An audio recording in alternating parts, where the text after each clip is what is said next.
Uf, Què tal? quin tiberi, mare meva. Estaven bons, els calçots? Tot boníssim, moltíssimes gràcies, Quico, però hauríem d'anar marxant perquè s'està caient la llum. Sí, no, i a part jo també estic ja molt tipet i vaig a fer la rentada de plats. Us deixo una coca que hem fet aquí al poble, que és una coca de forner boníssima. Vale, perfecte. Mentre rento plats, us la mengeu i vinc i ja ens despedim, no? Molt bé, perfecte. Doncs ara ens veiem. Vaig a rentar 4 plats i us mengeu la coca. Genial. Fa molt bona pinta. Júlia, menys mal que no ha vingut el monjo. Ostres, és veritat, eh? El monjo, és veritat, el Gelabert. Que el coneixes? Home, el Gelabert, havia sigut avantpassat meu. Ara li diré que vingui. No cal. No cal. Per què? Perquè és un fantasma. Ai, però si és superdivertit, el tio. De debò, és una persona encantadora. Bueno, ara si el trobo li diré que vingui, eh? Ai. Menja la coca. Vale. Que ara vinc. Vale. A veure si el trobo. Ah, jo em poso molt nerviosa, amb aquestes coses. Jo també. Si m'espanto, sortiré corrents. Ah! Mira. Hola. Així que tu ets en Gelabert. Exactament, sóc en Gelabert. El Quico m'ha dit que tens una història. El Quico diu moltes coses. I, per exemple, el Quico no ho sabia i no us ho ha dit, que ja fa setmanes que us segueixo. I això té tot sobre vosaltres, perquè sabeu per què? Què? Perquè sóc un esperit. Sóc un fantasma. Sóc mort de fa 700 anys que estic mort ja. 700 anys. Ja ens oloràvem que eres un fantasma, perquè apareixies i desapareixies. Ens vas donar un bon ensurt al setembre.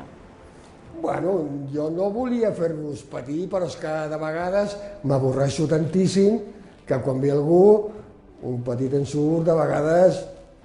Coneixeu el Quico, no?, que li va una miqueta la broma? Doncs clar, som de la mateixa sang. I evidentment alguna coseta. Però bueno, la meva vida és molt llarga i molt trista a la vegada. Perquè com a fantasma no puc menjar, no puc beure. Però he viscut coses molt interessants. Per exemple, mira, quan era molt jovenet, com tu no, però una miqueta més gran, vaig venir de França i els meus pares em van portar al monestir de Santes Creus, perquè volien que fos monjo. I quan vaig arribar a Santes Creus, vaig coincidir que havia mort el rei Pere III, el rei Pere III el Gran, un rei molt important. És el que està mort de la banyera. Exactament. Mira, ahir, tot i que no ho sabeu, jo hi era també, a Santes Creus. Sabeu on m'amago per les nits? El rellotge. I com ho saps? Com ho has endivinat? Doncs sí, el rellotge és el meu amagatall. Perquè com no puc dormir, la gent de vegades em veuen i a vegades no em veuen, perquè jo puc aparèixer i desaparèixer. Ara em veieu, però quan vulgui diré, me'n vaig, i ja no em veureu. Doncs com us deia, al monestir de Santes Creus, quan es va morir el rei, que el van enterrar a la Banyera, que la Banyera va venir de molt lluny, de Sicília, no sé si us ho van dir, oi? Sí, ens ho van explicar. Doncs a partir de llavors, al monestir li van dir Reial Monestir, perquè hi havia un rei enterrat. I jo era un monjo que no sabia gaire cosa, perquè, si us dic la veritat, no tinc estudis. Amb prou feina sé llegir. I l'abat, que l'abat és el qui mana al monestir. Em va dir, Gelabert, què hem de fer amb tu? I jo vaig dir, abat, un senyor, el que em digueu, el que em maneu. I em va dir, saps què?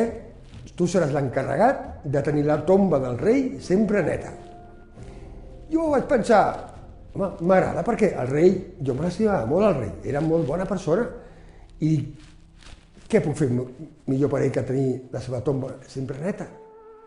I he estat durant molts anys, i segles, i segles, i segles, amb algun company meu, que també és fantasma, perquè no soc l'únic, I de vegades fem alguna brometa, sortim i espantem algú, però jo, bàsicament, em dedico a tenir la tomba sempre neta.